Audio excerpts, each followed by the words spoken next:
Good morning. Welcome to today's discussion of Medicare's ongoing fiscal challenges and policies that could make this important program viable into the future. My name is Joe Antos with the American Enterprise Institute. This year's Medicare Trustees report, which was issued at the end of August, echoes past reports. The program's funding will fall far short of spending in the coming years unless policymakers take action and unless the health sector finds ways to deliver care more efficiently and more effectively. This is not a new concern. The Medicare trustees, that is, the secretaries of Treasury, Health and Human Services, and the Labor Department, have for many years pointed out the need to adopt reforms. This year's report states that Medicare still faces a substantial financial shortfall that will need to be addressed with further legislation. Such legislation should be enacted sooner rather than later to minimize the impact on beneficiaries, providers, and taxpayers. That's good advice, but it's advice that Congress often doesn't take. For that matter, there wasn't much comment from the press or policymakers about Medicare following the release of this year's trustees report. The press and policymakers were clearly focused on concerns that are politically more immediate, but maybe there are other issues that are as important or maybe even more important, at least over the longer term. The $1.2 trillion infrastructure bill and the $3.5 trillion reconciliation bill obviously dominated the news. What the press certainly didn't notice, and I think policymakers didn't see this either, is that Medicare's projected spending and the shortfall in funding in the Medicare program are even larger than those amounts. Over the next decade, Medicare spending is projected to exceed $12.6 trillion. Medicare revenue will fall short, but maybe surprising to some people, not by much. Revenue will be about $12.2 trillion over the next 10 years, according to the trustees' projections. However, only about half that amount comes from payroll taxes, premiums, and other revenue dedicated specifically to Medicare. About $6 trillion comes from general revenues, primarily paid into the trust fund that finances Medicare Part B and Medicare Part D. What might surprise some people who focus on the insolvency date is that the revenue shortfall in Part A over the next decade, measured as the amount of general revenue needed to shore up the trust fund, is only, and I'll put that in quotes, only about $500 billion. By today's standards, that's peanuts. Anyway, the point is that over the next decade, the money at stake is much larger for Medicare than for the infrastructure bill and the reconciliation bill combined. But Medicare is a back burner issue. Today's discussion will attempt to bring Medicare's fiscal problems closer to the front of the stove. But be careful, don't get too close, you're liable to burn your hands, especially if you're a policymaker. So with that, let me introduce the panel. The first speaker will be Paul Spitalnik, who is the Chief Actuary for the Centers for Medicare and Medicaid Services, and who does get actually his own page in the Medicare Trustees report, but I think he probably has considerable influence over the other several hundred pages as well. It's great to have you back, Paul, for this event. Then let me introduce in the order of speakers. Following Paul's presentation, Bob Moffett will speak. He's the senior fellow at the Heritage Foundation, specializing in healthcare and entitlement programs, and in particular the Medicare program. And Bob has a long history in the federal government and at state government levels as well. He doesn't like to admit this, but he is a former regulator in the state of Maryland. I don't like to admit it, but I'm a current regulator in the state of Maryland. So Bob, welcome to the panel. Then Chris Pope will speak next. Chris is a senior fellow at the Manhattan Institute, and he is an AEI alumnus. So I can truly say welcome back, Chris. And then finally, I'll introduce Kavita Patel. She's not visible on your screen right now, but because circumstances have delayed her entry to this. If she is able to join us, that would be good. But let me introduce her anyway. Kavita is a primary care physician, a non-resident fellow at the Brookings Institute, and a frequent contributor on MSNBC addressing COVID and other health issues. I see her virtually every morning when I put the television on. So with that, let's turn to Paul to have a better understanding of what the trustees report is telling us this year. And so take it away. Thank you. All right, thanks, Joe. I think that might have been the most distinguished introduction I've ever had. I have an entire page of the trustees report, so thank you for that. I'm going to be walking through a presentation on the key findings of the report from this year. And I will get it going here in 1 second.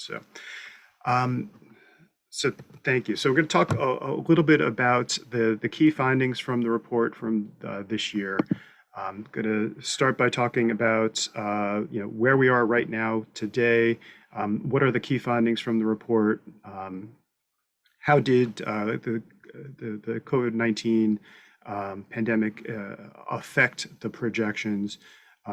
Where are we headed from a financial perspective within the Medicare program? And I'll spend just a brief amount of time talking about a methodological improvement that has been incorporated into the reports over the past couple of years. Always like to start with this slide as, here's what the program covers today. And I think it's probably more important to emphasize the today part of this, given some of the discussions that are currently happening among policymakers. The programs cover a broad amount of services split between two different trust funds that are financed very differently. The Hospital Insurance Trust Fund that includes Part A services, mostly institutional-like care, inpatient hospital care, skilled nursing, and hospice care. The HI program is funded predominantly through payroll taxes on covered workers. And you can see how that's aligned here today. The SMI, Supplementary Medical Insurance Trust Funds, includes two different accounts that are distinct. The Part B account that covers most other health services, so physician, outpatient services, testing, equipment, ambulance and physician-administered drugs are the most notable there. The Part B program is predominantly financed through a combination of premiums paid for by beneficiaries, as well as general revenue transfers from the general account of the Treasury. Similarly, the Part D program, the prescription drug program, is similarly financed through premiums and general revenue transfers predominantly. Like I said, this is where the program looks today. What it will look like a year or 3 or 5 from now is, perhaps in more flux than in typical years. I think it's similarly important to kind of take this perspective of just how the program, the expenditures of the program have evolved over time.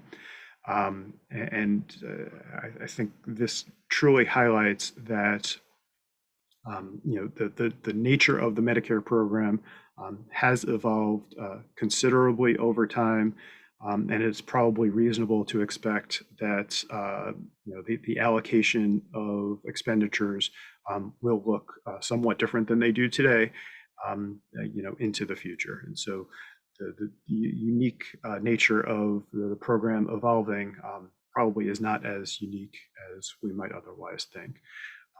What is clear from this is, yes, the changing nature of the program, But also, if you look at the bottom of these charts of these pies, it's not represented in the picture, but if they were, the pies would be getting considerably larger. From 1.26% of GDP in 1980 to 3.82% of GDP in 2020, and it is projected to continue to grow over time. So now the key results of the trustees report that was just recently released. What gets the most attention typically is the hospital insurance trust fund depletion date. It has remained at 2026 consistently since the 2018 report, and is once again in the 2021 report. It is surprising to some that there was not a change in the depletion date, given all of the ramifications of the COVID-19 pandemic. But it turns out that these short run, and when we're talking about 5 years, 6 years out, that is considered short run in evaluating the status of the Medicare trust funds. That's the reductions in income due to the slower economic output during the mostly the start of the pandemic was roughly offset by spending reductions. Individuals used less services during the pandemic, and so I took a quote out of the report on a key effect of the COVID-19 pandemic here, that while the COVID-19 pandemic has significantly affected Medicare short-term financing and spending, it is not expected to have a large effect on the financial status of the trust funds after 2024. And I'll walk through some of the pieces of that in the next coming slides. One thing as we start looking at the financing that truly had a major impact on the timing of those expenditures and income over the next, starting in 2020 and for the next several years, this Medicare Accelerated and Advanced Payment Program. For those that aren't familiar, at the start of the pandemic, the program was expanded such that different provider types received 100%, or in some cases 125% of 3 or 6 months of claims. And so basically providers that were basically not seeing patients or were seeing patients at a slower rate than previously, or hospitals that were incurring expenses that were unanticipated, received an influx of Medicare payments with the expectation that those amounts would be repaid over time. In total, that program resulted in $107 billion in advancements, 67 billion out of the HI trust fund, and 40 billion out of the Part B account of the SMI trust fund. Since that program has been initiated, there's been legislation that has been passed that has dictated the terms of the repayments. Those repayments have begun, and so it is affecting. Those advancements are being repaid by effectively some of the current claims being offset by a fraction of the amounts as specified by law. That legislation also dictated that that basically the Part B account would be held harmless, or that liability would effectively be transferred over to the general revenue account of the Treasury, largely so that there wouldn't have needed to be, without that legislation, there would have been a significant increase in the Part B premium for 2021. And this basically just removed the liability or shifted the liability from the Part B account over to the general account of the Treasury. The trustees are assuming, based on the pace of repayments, that these amounts will be repaid by the end of 2022. But as we walk through what are the finances, and in particular what are the finances over the next couple of years, this program materially it changes the timing of when those payments will occur. And so kind of the big picture on Part A, the HI Trust Fund, this is a comparison of income and expenditures from 2020 through 2024. So basically looking at the period which we think COVID will be materially affecting incurred expenditures. And you can see here that starting in 2020, there was not much of an impact on the actual income to the HI Trust Fund. That is because a unique feature of the way amounts gets deposited into the trust fund is that they are, for workers have amounts withheld from their, from their payroll, from their pay stubs. Those amounts get withheld by Treasury.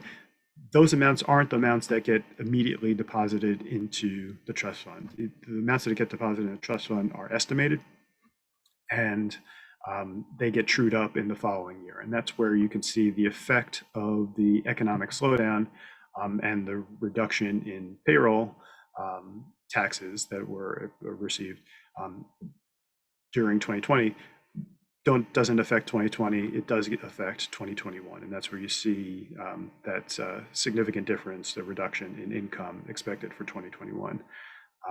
Given that there has been a fairly rapid return of economic activity, there's not much of an effect beyond that, although there is some modest effects, as you can see here, on the income side.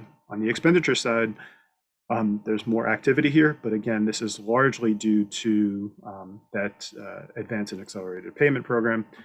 There were a significant amount of payments that went out, were expended out of the trust fund during 2020 for that program.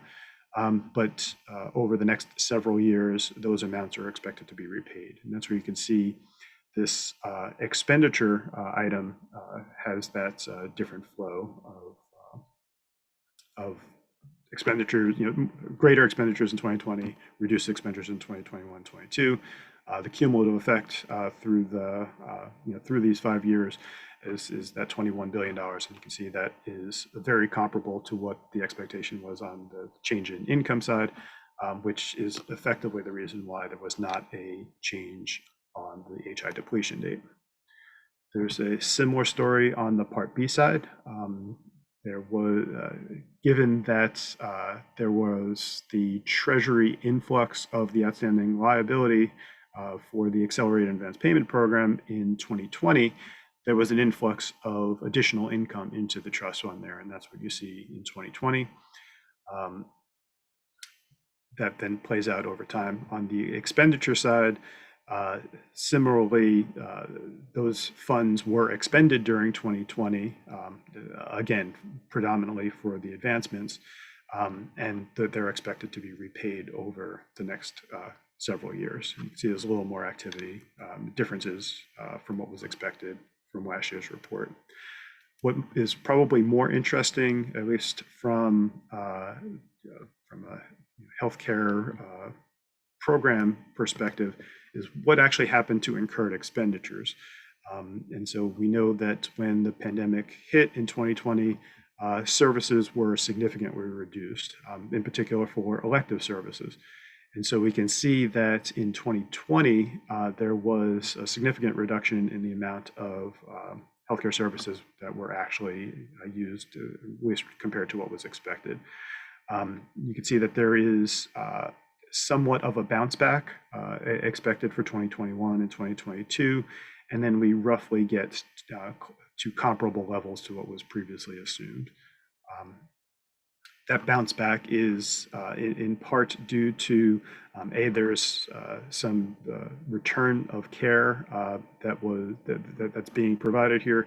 Some of that deferred care that was foregone in 2020 is expected to return in 2021 and in the future. Some of that's expected to be at slightly higher intensive services. And in addition, there's also just new expenditures for COVID-related spending. Looking at it a little more refined, you could see how the pattern is different for different types of services here. The blue line is the largest payer, the largest category in HI. And you can see that there was a significant reduction in 2020. It is expected to rebound and then get closer to par compared to what was expected in the prior report. The most dramatic impact was on home health services. Not surprisingly, during a major pandemic, people did not want individuals coming into their home unless absolutely necessary. And so there was the largest reduction was in the home health field. Similarly, looking at some Part B services, you could see similar patterns here, in particular for the blue line on physician fee schedule, the black line on outpatient hospital, significant reductions in those services. Some of the increases, not surprisingly, around lab. There was more testing, particularly COVID-related testing that was occurring there. You could also see some other patterns here that that just one of the key factors here is also that while there's a lot of activity that's occurring around the pandemic, it is expected that spending will get closer to on par with what was expected in prior years, starting by the end of this pandemic period. Now back to our regularly scheduled trust fund is getting depleted view of the world. The asset, this is looking at assets as a share of annual expenditures. And you can see that similar to what the ending point is that this trust fund is not expected to have sufficient funds to pay all of the claims. But in 2026, the pattern is somewhat different, again, due to that accelerated advance payment program. But the conclusion is roughly the same, that depletion date will be in 2026.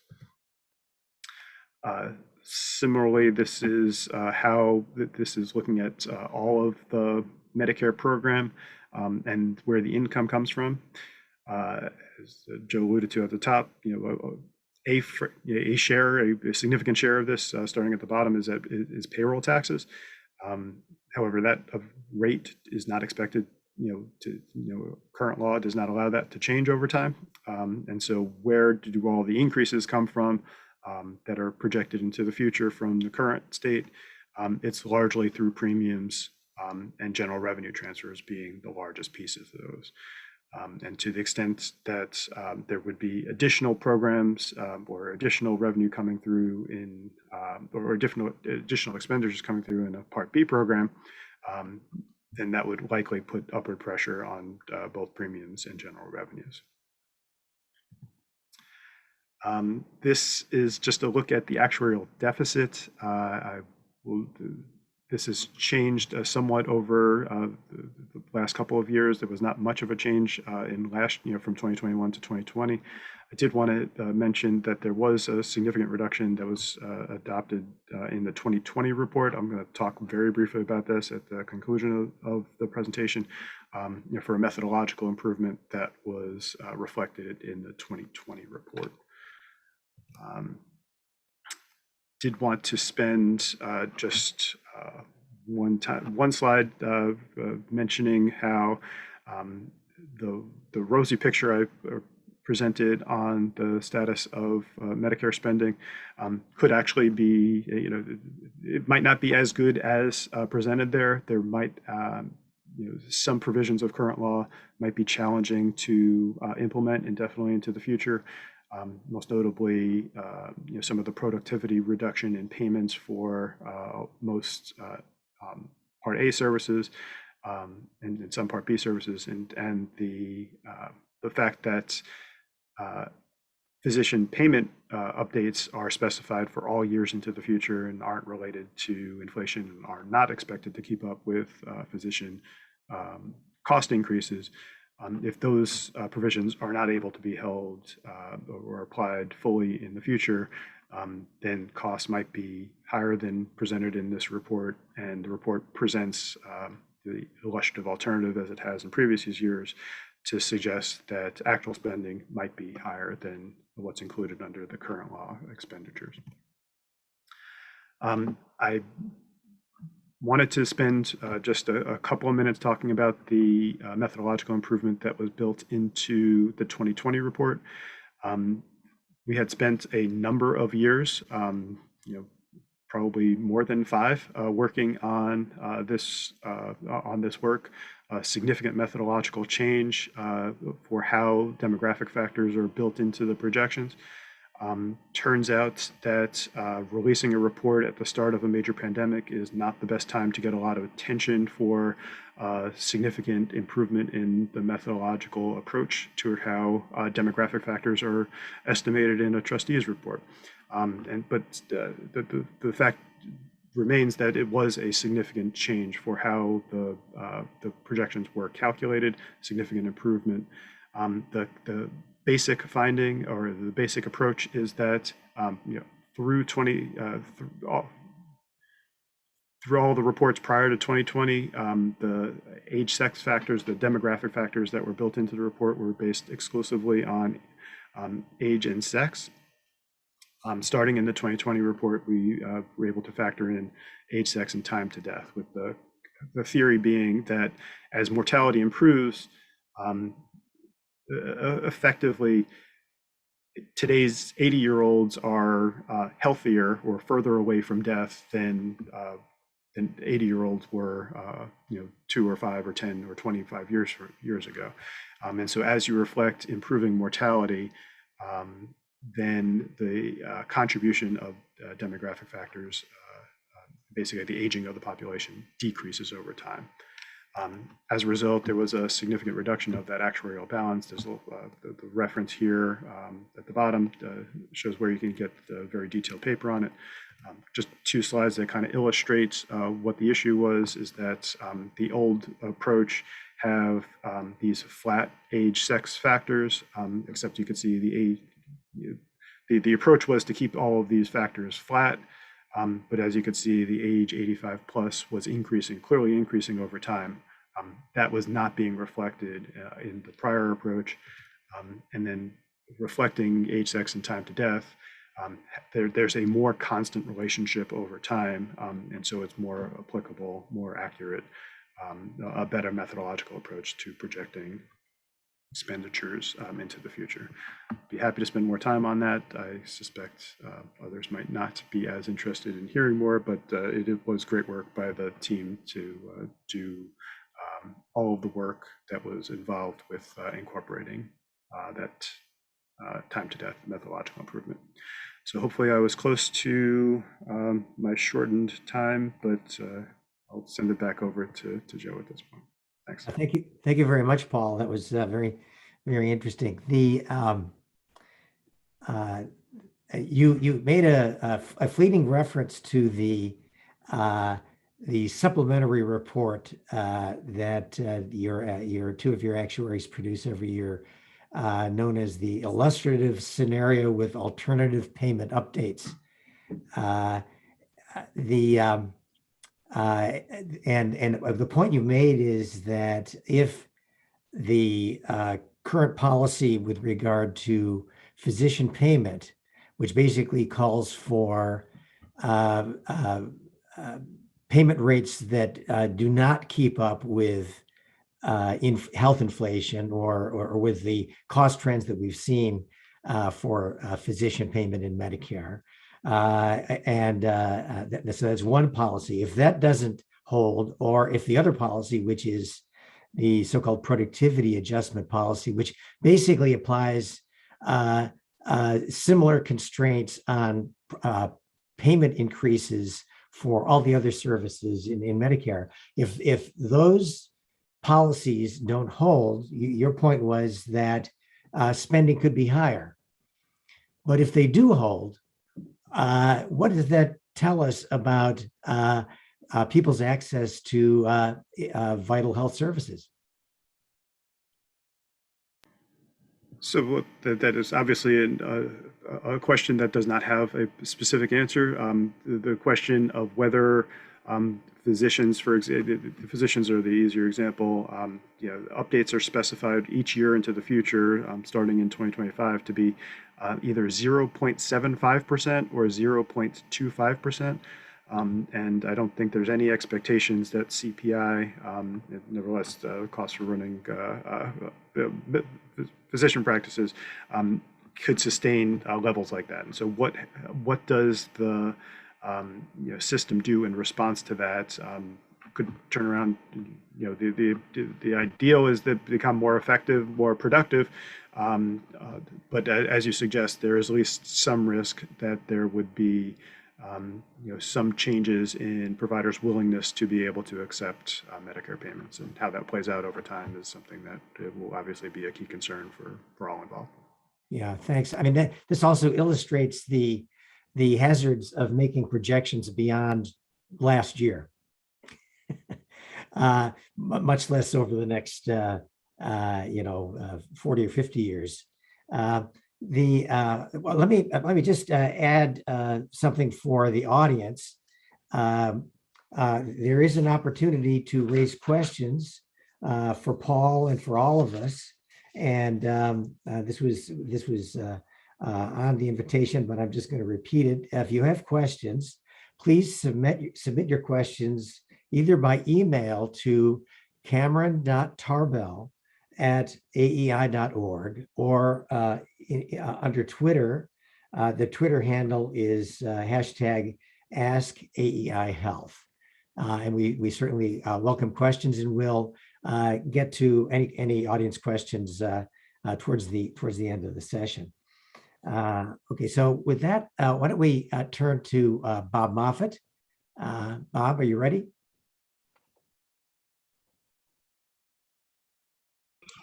Now, can you hear me? You can hear me. All right. Very good. Thank you very much. First of all, thank you very much, Joe, for inviting me to join your distinguished panel. And also, I want to congratulate Paul Spitalnik once again for an outstanding job every year. I know when I and Joe served at the Department of Health and Human Services during the Reagan administration, we would eagerly await the Medicare Actuary's annual report. Goes to show you where our heads were at. The reason is, however, for people involved in health policy, the reason is pretty obvious. This report, which is produced every year, is a treasure trove of detailed information on the program, charts and graphs and statistical projections.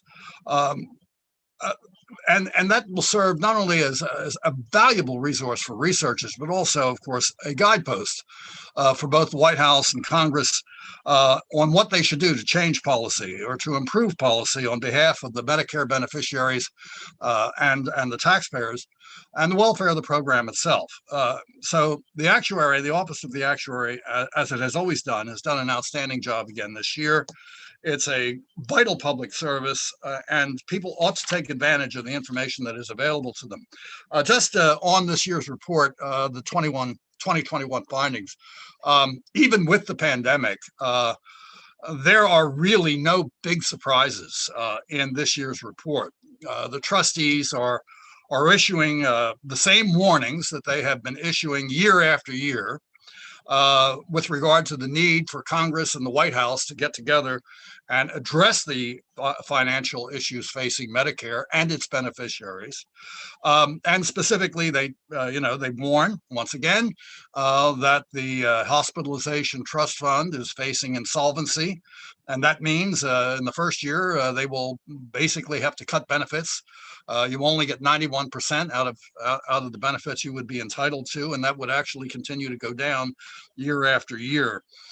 So that's, once again, something that Congress is going to have to address, either by raising taxes or cutting benefits or some combination of both. The trustees are warning once again that the Part B and Part D, the supplemental medical insurance program, is seeing very, very sharp increases in cost growth.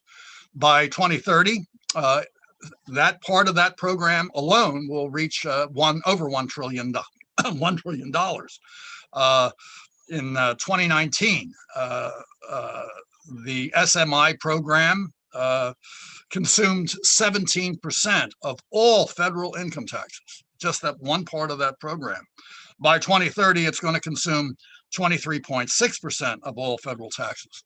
Now, the millennials and Generation Z, they won't know what hit them based on the future tax increases. The other thing to remember about all this, as the actuary points out, we're seeing a decline in the ratio of workers to beneficiaries.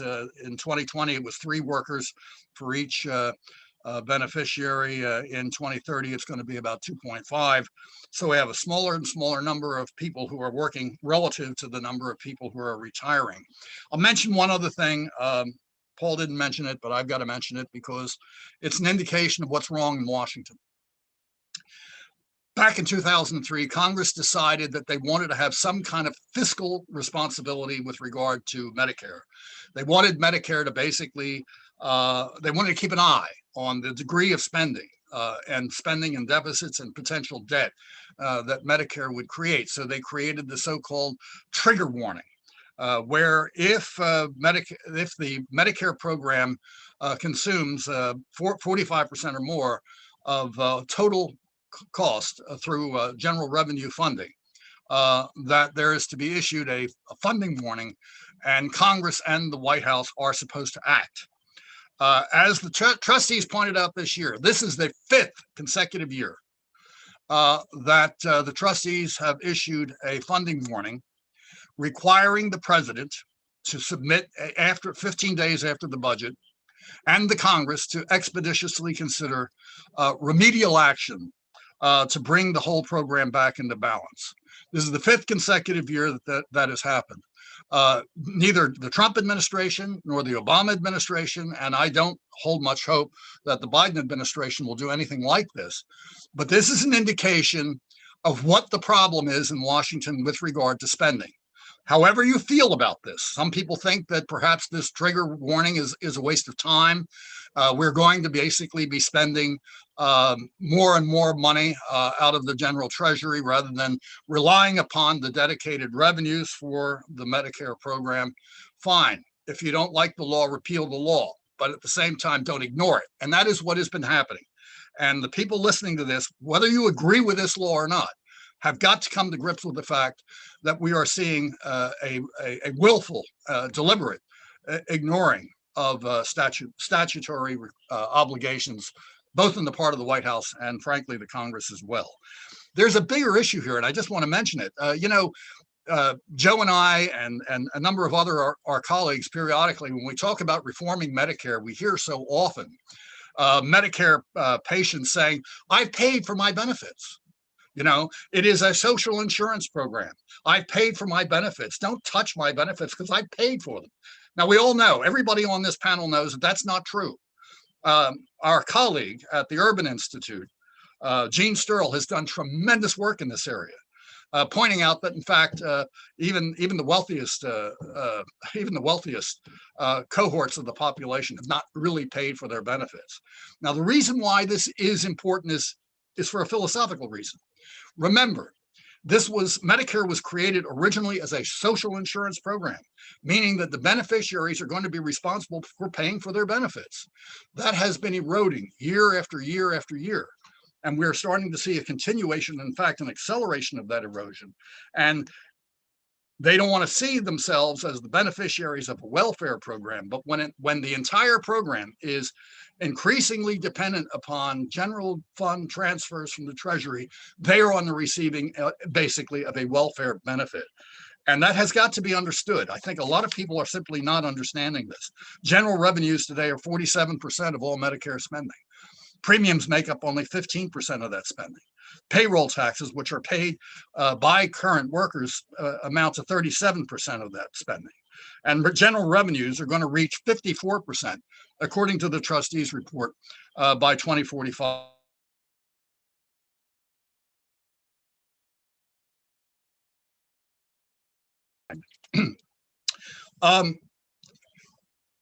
Every year, we have these conversations, and we keep talking about the growth of the spending, and the trustees report have an excellent discussion about the interaction between the federal budget and the trust funds. It's a very, very important part of this report. The spending will increase pretty significantly, as I said, as a result of the drawdowns on the Treasury. Right now, it's 4%. The spending is 4% of the GDP. It reaches 5% in 2030, and then 6% of GDP in 2040. Medicare's spending is increasing faster than all private insurance spending, spending on national healthcare spending, and so on. And of course, they talk about over the total, over the 75-year period. That is to say, the obligations that will be imposed on taxpayers. This year, the trustees say the total obligation over the 75-year period will be $48.3 trillion. The national debt, for purposes of perspective, is over $28 trillion. To meet these shortfalls, once again, we're talking about a tremendous obligation on current and future taxpayers. And I don't know if they understand that. Certainly young people. I know that young people simply don't.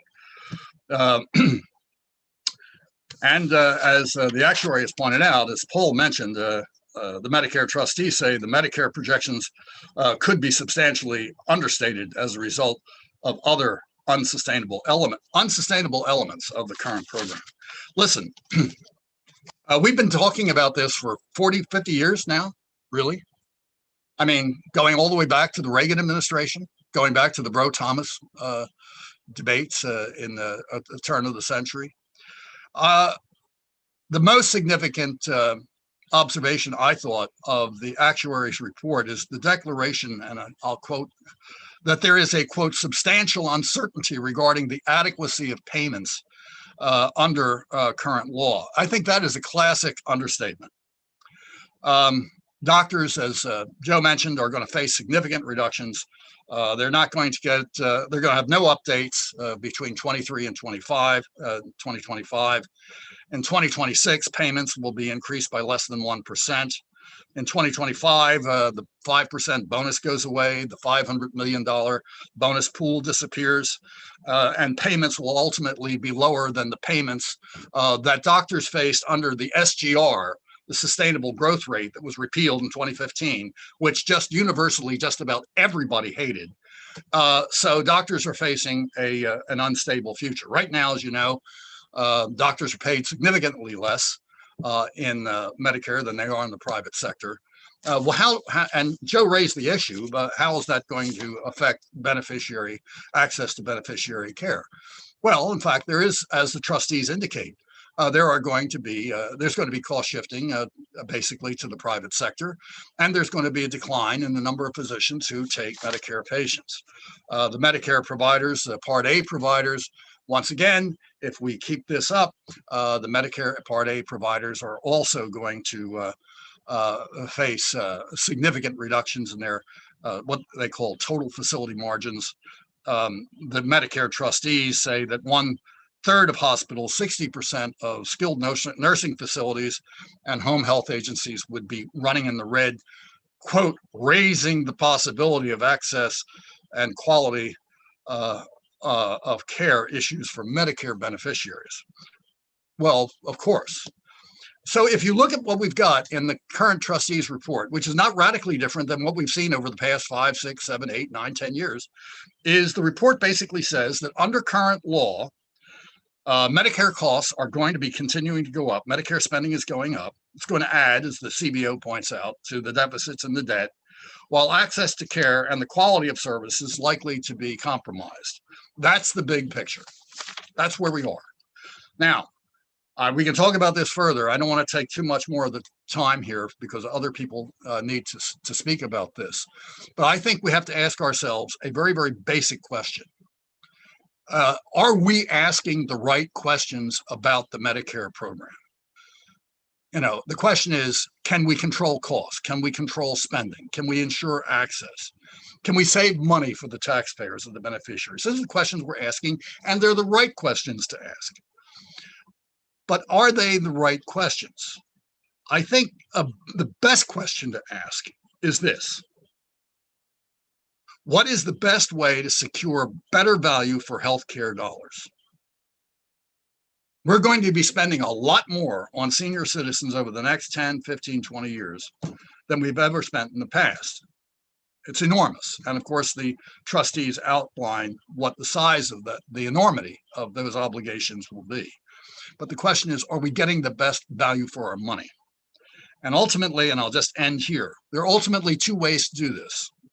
We can double down on the administrative pricing and the price controls to control cost, microengineering to the best of our ability the behavior of doctors and hospitals and clinics and home health agencies and God knows what, or trying to do something to make patients behave better. We can do that. So central planning and price controls might be one answer. The other answer, of course, is to rely more strongly on the market, to inject more direct competition into the system, and force plans and providers, including traditional Medicare, to provide better quality, better value for money. Because right now we're not getting it. We all know we're not getting it. And the future is not pleasant based on the rather mild language of the trustees report. So I'll stop here, and I'm sure we'll have a lot more to talk about in the conversation that comes up later. Thank you. Great. Thank you very much, Bob. This isn't just a Medicare problem. Your last point is not just a Medicare problem. The private healthcare system is edging towards a patient orientation, but there's a reason why we're called patients. It's because we better be patient when we're waiting. We are not customers.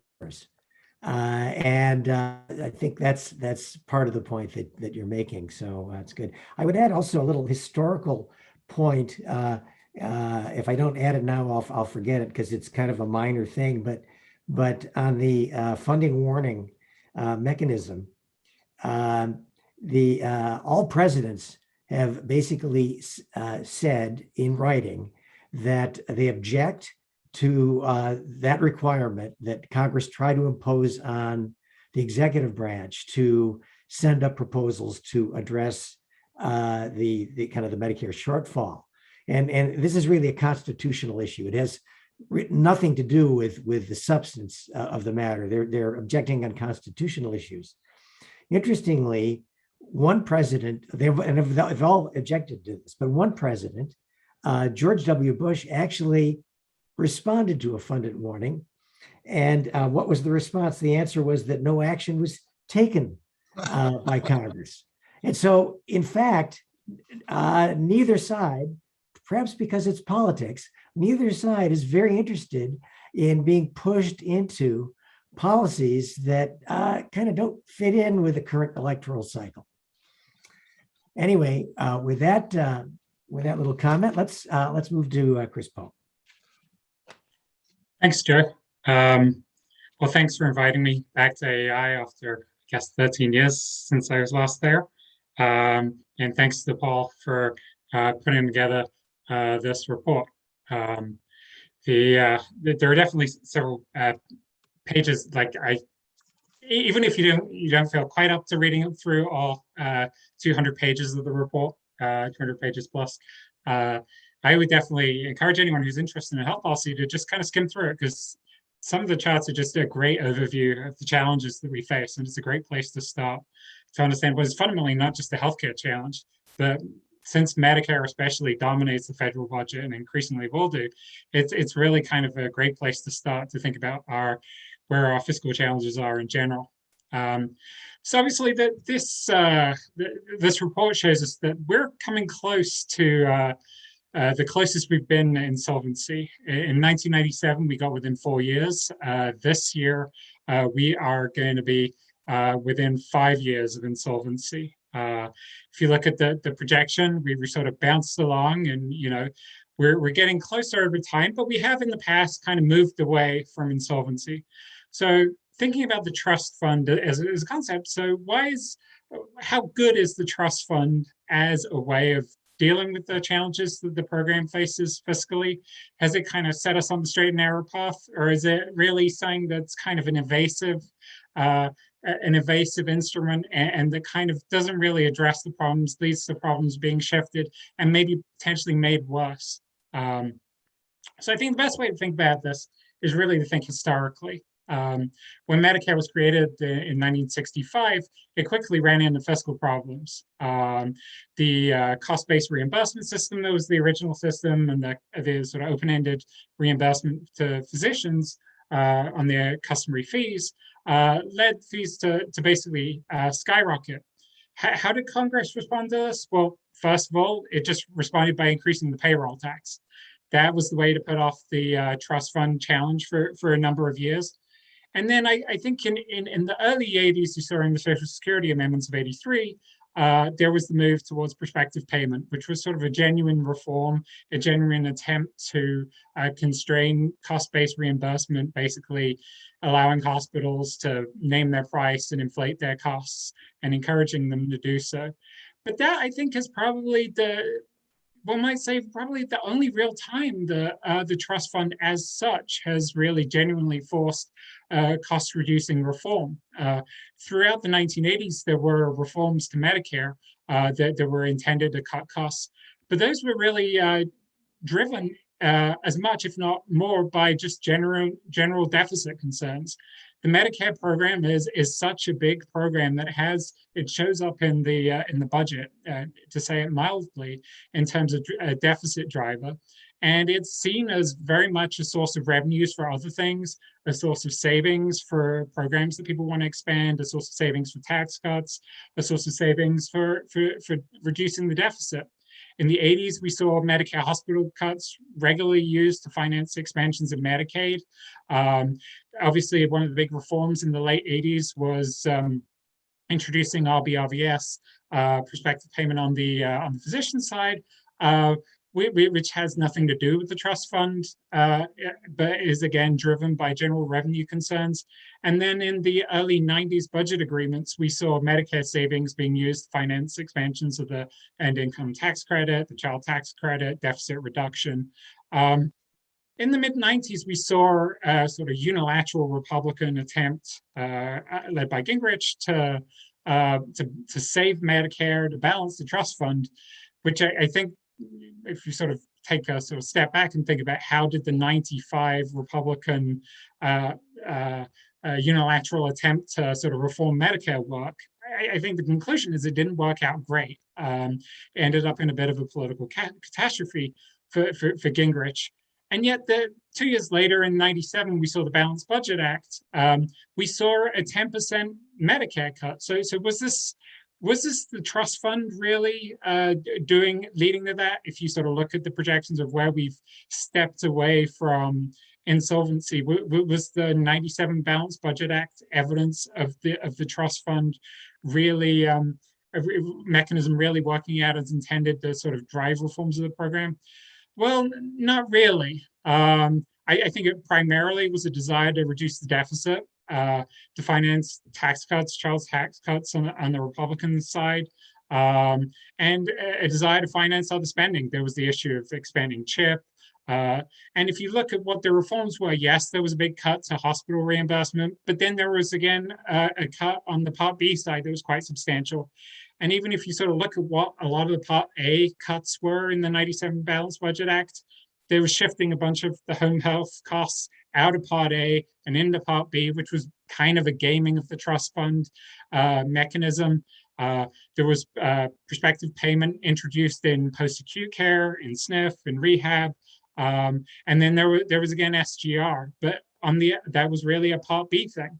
So I think if you sort of take a step back, the '97 reforms were just deficit-driven, generally fiscally driven. The trust fund as such wasn't really doing that much work. It cut past Part B in general as much as it did Part A.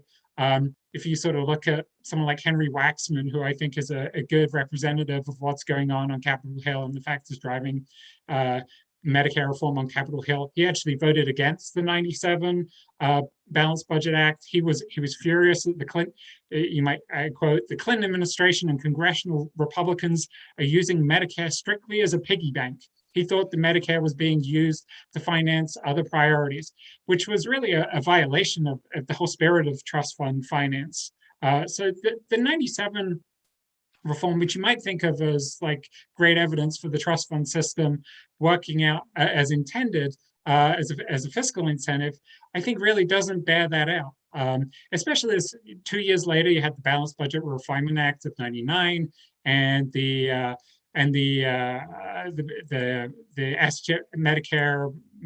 Medicare S-chip benefit improvement and protection act of 2000 that really reversed a lot of the direct cuts to Part A. And so the trust fund did essentially nothing to protect those balanced budget amendment cuts. Those were, the people didn't really care about them. But why did people stop caring about them? Well, by '97, 2000, we had a huge general surplus. And so it was really the more general politics of the budget surplus, the budget deficit that was driving the Medicare payment reforms than anything really specifically to do with the trust fund. Your general deficit concerns, general tax and spending concerns were driving the reforms.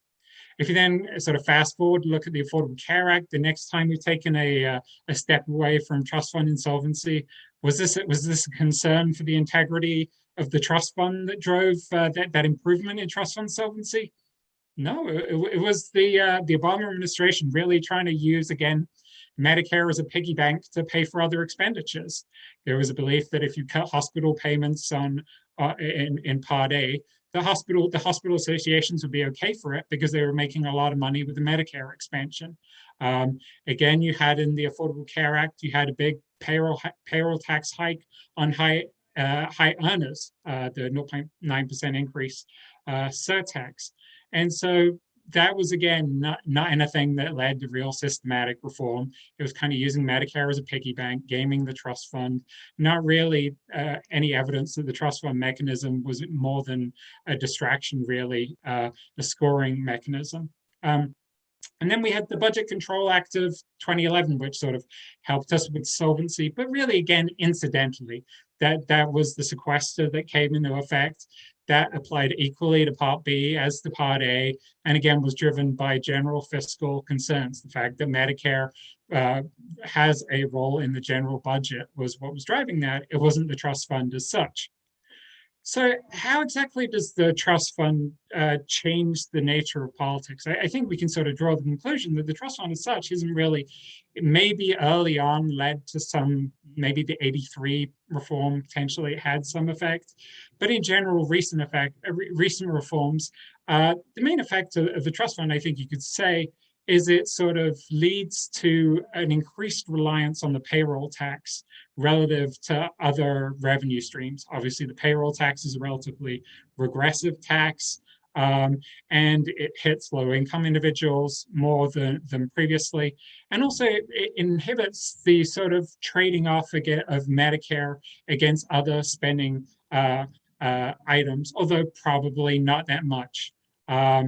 The other thing that I think we should probably bear in mind is the introduction of the Surtax, which isn't indexed for inflation. The Surtax that came in the Affordable Care Act.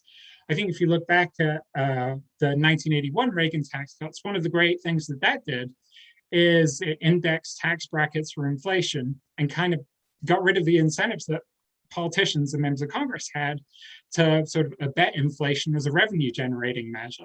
Well, the Affordable Care Act sort of reintroduced that terrible feature, but with this sort of non-indexed payroll tax, it sort of means that there's a big revenue windfall to be gained every time that we might have inflation. And so certainly the extent to which we might think about the payroll tax as a revenue stream, it sort of reintroduced this terrible incentive for politicians to sort of profit from inflation, which is certainly not an incentive you want to have for them. I think stepping back, why do we have the payroll tax initially? I think fundamentally, it was, or why do we have the trust fund? It was basically as an excuse to establish the payroll tax, which is a fundamentally pretty regressive tax. You could package the tax as a bit of a quid pro quo, even though it really fell far short of that pretty quickly.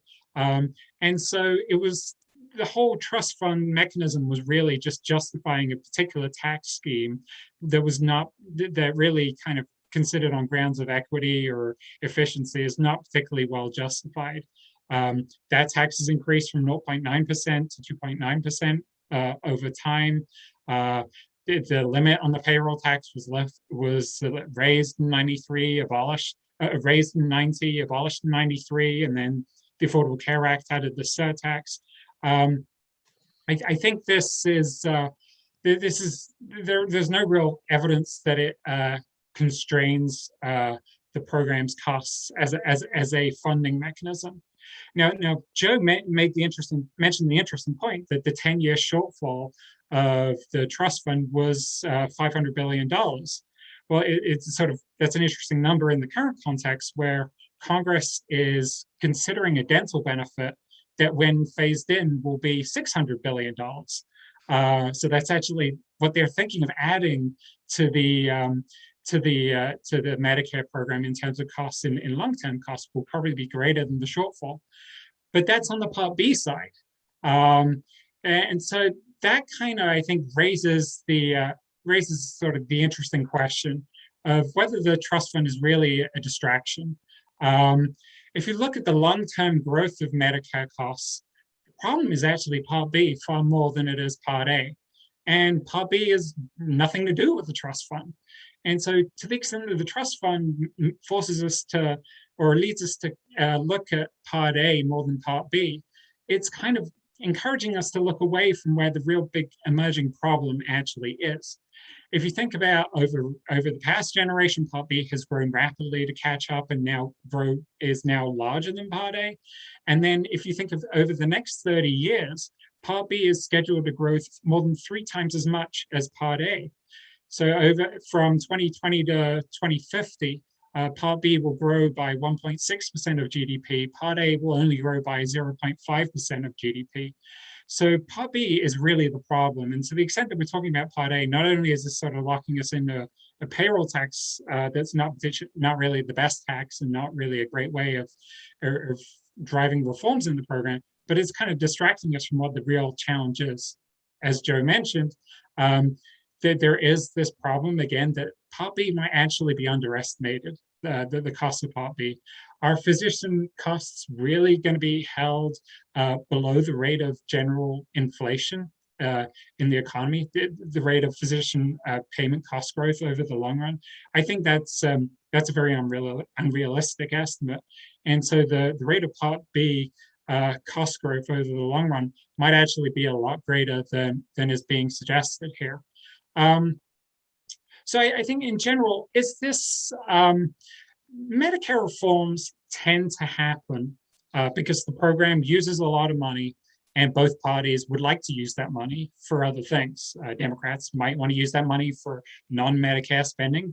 They don't want necessarily to see Medicare soaking up all their credit claiming opportunities. And Republicans want to be able to return tax cuts to taxpayers or fund defense spending or other spending priorities. To the extent that the Medicare program is infringing on other public priorities, policymakers of both parties already have very strong incentives to address that.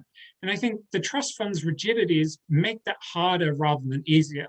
I think this is particularly a concern for Republicans, because if you think about what tax cuts are politically the most attractive, the payroll tax cut would probably be the most popularly attractive tax cut that Republicans might have to offer.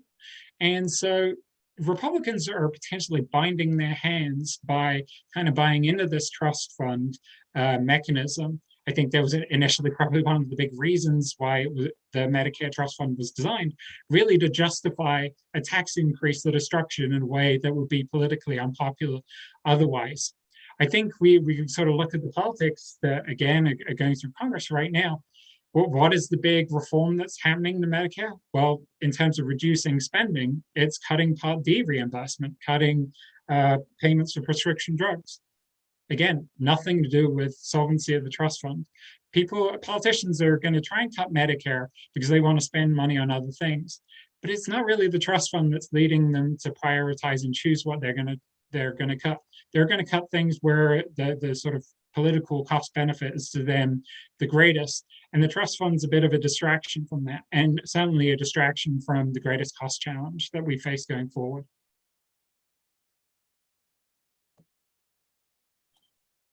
Okay, thank you very much, Chris. A couple of comments. I mean, you had so many provocative things to say. I want to give a little credit, though, to some precursors to the policymakers of 1965. They didn't invent the idea of trust funds for social insurance programs in 1965. This was concocted, of course, in Franklin Roosevelt's era during the Depression, when they created the Social Security program. And so another factor was to give the illusion, I don't believe the reality, but give the illusion that you were contributing to your own account. You were basically, in essence, the government was helping you save up for your retirement and Social Security. That's the same kind of illusion that you referred to for Medicare, and also that it was going to be secure. There were bank runs in the 30s. And so the Roosevelt administration needed to come up with some terminology that would make people think that the government wasn't just going to take the money and run off with it. Of course, we've learned that perhaps that mechanism doesn't really work that well, but the credit doesn't go to the people in 1965 for coming up with this political sleight of hand. One other thing that I would mention, just in case the audience might be thinking, well, gee, in Paul's slides, I thought I saw, if I could see quickly enough, I thought I saw that hospital spending was still the largest share of spending of all the services in Medicare. And that's true. And your slide that says that the real problem is Part B. So we just remind people that Part B spending is not just physician spending, but there's also a tremendous amount of post-acute care, which is growing very rapidly with the aging population, and as I think you mentioned, Part B drugs as well. So both observations are correct, but it's easy to get confused depending on how you divide up the numbers. Anyway, with that, why don't we go to a general discussion of not just where are we now, but how are we going to deal with it? And by way of introduction, I would just observe that there seem to be three general approaches that experts and others seem to want to point to.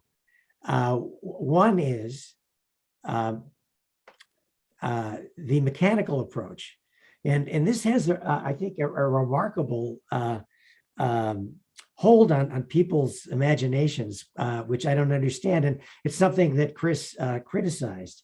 What I call the mechanical approach is let's create a Deus ex machina that will somehow force us to act, and that doesn't work. There was a recent proposal to create yet another commission that would oversee all that's happening in these programs and somehow make good judgment. There was a recent Wall Street Journal article that suggested that this new commission would basically take the functions of the Congressional Budget Office and I suppose the Actuary's office in both Social Security and Medicare and perhaps MedPAC, and have accountants hold politicians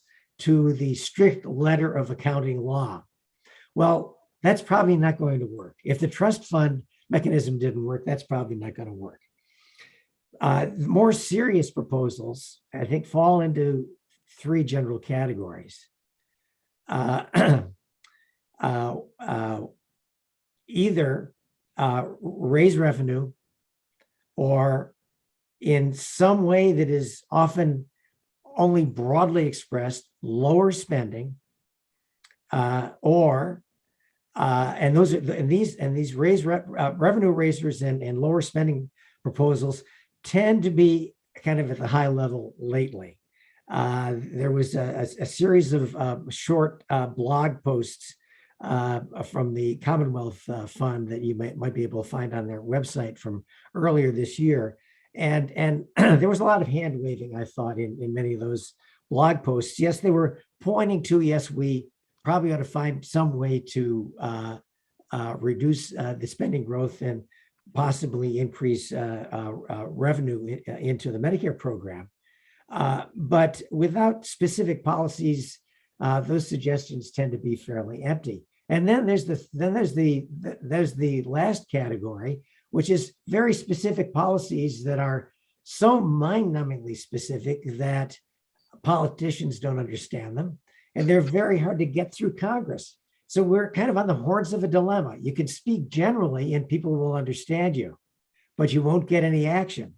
You can speak specifically and people will turn you off, and you still won't get any action. Now, this might be viewed as a somewhat pessimistic view of policy, but let's delve into what can we do next, and in particular, I guess the sort of the battle between revenue raising versus value enhancing. So, who would like to start off with just a quick comment? Actually, I'm going to pick on Chris because I know where you stand. You have in other contexts supported premium support. I think Bob and I have also supported premium support. Maybe you could give a little explanation of what premium support is and tell us how you'd get there, and then maybe we'd have a discussion about whether we can actually do that.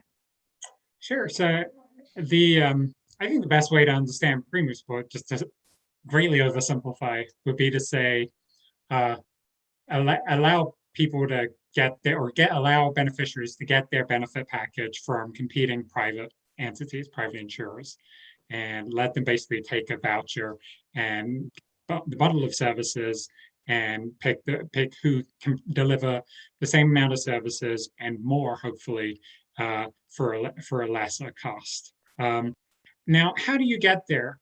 There was obviously the proposal by Paul Ryan, or at least led by Paul Ryan, identified with him while he was at the Ways and Means Committee, which was that you would proceed by basically allocating or making plans compete against each other and seeing which plan could produce the benefit at a cheaper price and then giving a voucher to people. I think politically that had very little appeal because it means essentially giving people less in the short run. And I think there was certainly no stampede towards it on Capitol Hill. A more appropriate way to do it is I think by letting people get something a little more than they're currently getting from the Medicare benefit package.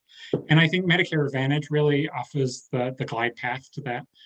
People already, seniors, beneficiaries can already opt into Medicare Advantage, where they get better benefits, they get lower cost sharing, they have lower deductibles for prescription drugs, they have supplemental benefits like dental and vision, and essentially at the same cost to taxpayers for the standard package of benefit.